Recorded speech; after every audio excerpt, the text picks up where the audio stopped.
जय हिंद, नमस्कार प्यारे साथियों। मैं अजय कुमार स्वागत करता हूं आपका अपने गुरुकुल परिवार में।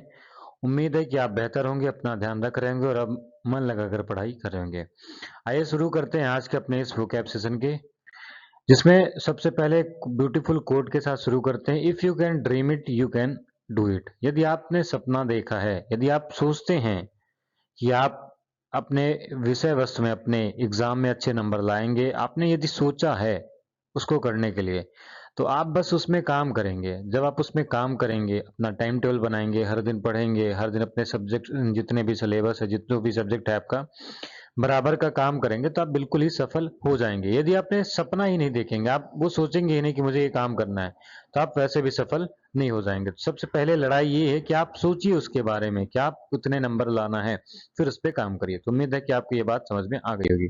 आइए शुरू करते हैं। ये है आपका कल की स्लाइड में दिए हुए कल की क्लास का ये क्वेश्चन है, जिसका आपको नोट्स बनाना था। जो नोट्स मैंने आपको यहाँ पे बना के दे दिया है, आप अपने आंसर मैच कर लीजिएगा। तो फर्स्ट पॉइंट है आपका, malaria does not spread much in dry desert areas, पहला हो गया। To prevent malaria be should drain all stagnant water, हो गया दूसरा।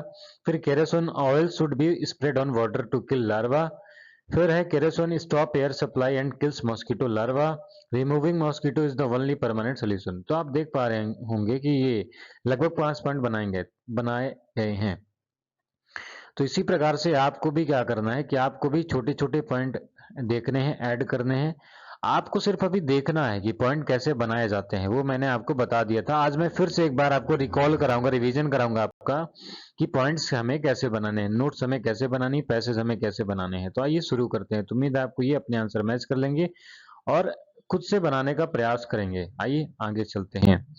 देखिएगा, पैसेज कैसे सॉल्व करना है। सबसे पहले आपको पैसेज को आराम से पढ़िए, उसका मीन्स समझने की कोशिश करिए। मीन्स आप तब समझेंगे जब उसका मीन्स पता होगा आपको, उसका हिंदी मतलब जानेंगे आप, तभी उसका मीन्स बना पाएंगे।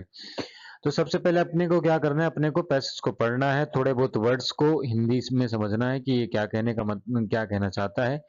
ठीक है, फिर उसके बाद क्या करना है कि अपने को क्वेश्चंस पे आ जाना है। क्वेश्चन को आप समझिए, क्वेश्चन क्या कहना चाहता है। बार बार आप क्वेश्चन को पढ़िए, 2 से 3 बार आप क्वेश्चन को पढ़ेंगे तो आपको खुद ही समझ जाएंगे कि कैसे बनाना है।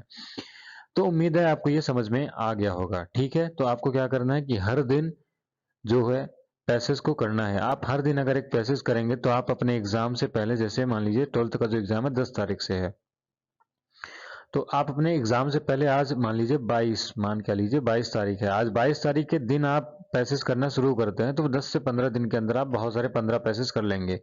ठीक है, तो आपकी बढ़िया प्रैक्टिस हो जाएगी। तो उम्मीद करता हूँ कि आपको समझ में आ रहा होगा। देखिएगा, सबसे पहले पैसेज को आप आराम से पढ़िए, उसका हिंदी मतलब सोचिए। जो समझ नहीं आ रहा उसको अंडरलाइन कर सकते हैं, या उसको थोड़ा बहुत देख सकते हैं कि क्या कैसे आस-पास जोड़ करके समझ सकते हैं। फिर गोल क्या है अपना, समझना है, चीज़ों को रटना नहीं है।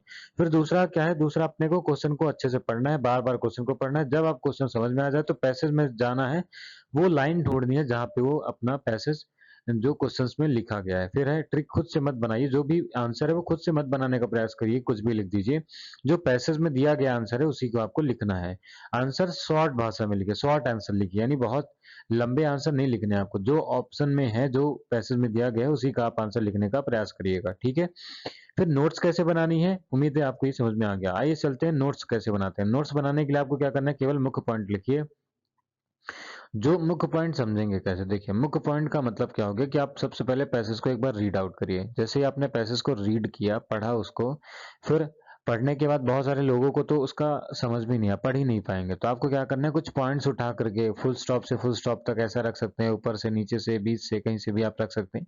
ये आसान तरीका हो गया, पर लगता नहीं है कि इससे प्रॉपर नंबर मिलते होंगे। तो आपको क्या करना है, थोड़ा बहुत पैसेज को समझने का प्रयास करना है।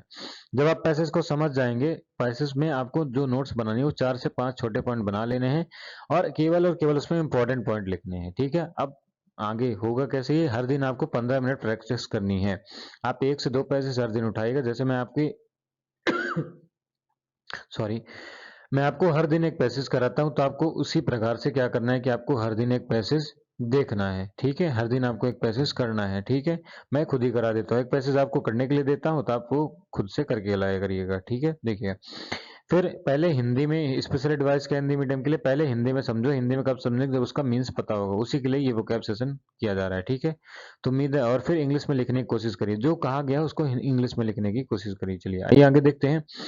आज के अपने वोकैब है ग्रीड। ग्रीड का मतलब होता है लालच। जैसे आपको क्या करना पड़ेगा, लालच करनी पड़ेगी अपने एग्जाम के लिए। जैसे आप अभी 2 पार्ट तक आपसे अच्छे से आता होगा, तो आप क्या करना है, 3 पार्ट के लिए प्रयास करना है। लालच करनी है कि मैं ज्यादा से ज्यादा मेहनत करूं तो मेरे ज्यादा नंबर आएंगे, तो लालची बनना पड़ेगा आपको। फिर क्या होना है, ग्रेटफुल होना है। ग्रेटफुल आपको अपने टीचर के लिए होना है, अपने माता पिता के लिए होना है, अपने दोस्तों के लिए होना है, जो आपको सही दिशा में आपको सही चीजें बता रहे हैं। ठीक है, तो उनके लिए आपको क्या होना है, ग्रेटफुल होना है, यानी धन्यवाद व्यक्त करना है कि आप जो भी आज सीख पा रहे हैं, जो भी आपके नंबर आएंगे, तो आपको क्या करना है कि टीचर का थैंक यू कहना है, टीचर को धन्यवाद कहना है। हैप्पीनेस का मतलब क्या हो जाएगा, खुशी। यानी जब आपका रिजल्ट बढ़िया आएगा तो क्या हो जाएगा आपका, आप क्या होंगे, खुशी होंगे, हैप्पीनेस में रहेंगे, हैप्पी रहेंगे, खुश रहेंगे। फिर है आपका अगला वर्ड हेट्रेड। हेट्रेड का मतलब होता है घृणा करना। जैसे आपके दोस्त का ज्यादा नंबर आ जाएगा, आपका कम नंबर आएगा, तो आप क्या करेंगे, अपने दोस्त से हेट करेंगे, है ना, उसको घृणा करेंगे कि है ना, मैं साथ में पढ़ते थे, है ना, उसके ज्यादा नंबर आ गए, ये हो गया। और यदि आपके ज्यादा नंबर आ जाते हैं आपके गांव में, तो आपके गांव वाले क्या करेंगे, आपसे फिर हेट करेंगे कि भाई ये मैं, है ना, अच्छा पढ़ रहा है, मेहनत कर रहा है, तो लोगों को पसंद नहीं आएगा। फिर क्या है, ऑनेस्टी। ऑनेस्टी का मतलब क्या होता है, ईमानदारी। अब लोगों को पसंद मतलब हर किसी को आप बेहतर नहीं लग सकते हैं। आप आगे बढ़ेंगे तो आपको पीछे खींचने वाले भी लोग मिलेंगे, तो आपको अपना बस काम करना है, बाकी सारी चीजें को छोड़ करके। फिर है आपका ऑनेस्टी। ऑनेस्टी का मतलब क्या होता है, ईमानदारी, यानी ईमानदारी से आपको अपना काम करना है। ठीक है। होप का मतलब क्या होता है, आशा, यानी आपको उम्मीद रखना है, आशा रखनी है अपने ऊपर कि आप जो भी मेहनत कर रहे हैं उसका बढ़िया परिणाम मिलेगा। जो आप मेहनत करेंगे, जैसा आप मेहनत करेंगे वैसा आपका रिजल्ट आएगा। फिर है आपका ह्यूमैनिटी। ह्यूमैनिटी का मतलब होता है मानवता, यानी मानवता का मतलब ये होता है कि जो मानव है उसका जो कर्तव्य है कि कोई दुखी है तो उसको, उससे बात करे, उसको समझाए, है ना, किसी को जरूरत है आपकी तो आप उसकी मदद करें, है ना, एक अच्छे इंसान बने, वो भी क्या है, अपना मानवता, ह्यूमैनिटी है। फिर आइडिया यानी विचार, अपने दिमाग में विचार लाना है अपने को कि बढ़िया से बढ़िया मेहनत करिए, कैसे मैं इस सब्जेक्ट में अच्छा स्कोर कर सकता हूँ, ब्लूप्रिंट को समझूं, इंपॉर्टेंट क्वेश्चन को समझूं, पीवाईक्यू लगाऊं, ये सब आपको आइडिया आएगा कब, जब आप मेहनत करेंगे तब। फिर इमेजिनेशन यानी कल्पना करना। जैसे आप बैठे हुए कल्पना कर रहे हैं कि मेरे 90 आ जाएंगे, 80 आ जाएंगे, और पढ़ना कुछ भी नहीं है, तो ऐसे थोड़ी होगा। आप इमेजिनेशन करिए पर मेहनत भी करिए, है ना। सिर्फ इमेजिनेशन जो है वो विजुअलाइजेशन है ना, आप सिर्फ इमेजिन करके ही आप सारी चीजें नहीं कर सकते, आपको मेहनत भी करना पड़ेगा। फिर आपका इम्प्रूव। इम्प्रूव का मतलब होता है सुधार करना। जो भी आप गलतियां कर रहे हैं उनमें क्या करिए, सुधार करने की कोशिश करिएगा। ठीक है, उम्मीद है आपको ये समझ में आ गया होगा।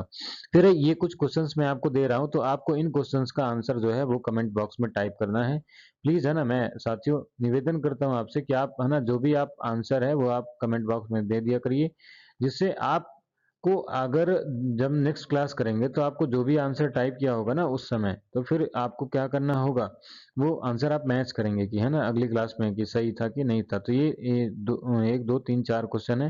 पहले में क्या करना है, आपको निगेटिव में बदलना है। यदि आप इसको नहीं बना पाते तो मैं बहुत जल्द मतलब 26 या 27 के आसपास ग्रामर की क्लास शुरू हो जाएगी, तो अपन वहां पे इन सारी चीजों को डिस्कस कर लेंगे। फिर है अपना सी स्पीक्स द ट्रूथ, इसको आपको निगेटिव बदलना है, इसको आपको परफेक्ट कॉन्टिन्यूस बदलना है। तो ठीक है, तो आप इसको देख लीजिएगा, जो भी चीजें होंगी तो बना लीजिएगा। ठीक है, धन्यवाद। अब बहुत बहुत धन्यवाद आपका, आप सेशन में जुड़े हैं, आप इतनी मेहनत कर रहे हैं, आप, है ना, लगातार इस सेशन को कंटिन्यू देखिएगा, आपको बहुत ज्यादा फायदा होगा। ठीक है, तो उम्मीद करता हूँ आपको ये समझ में आ गया होगा। बहुत बहुत धन्यवाद, नमस्ते, जय हिंद, मिलते हैं अगले वीडियो में।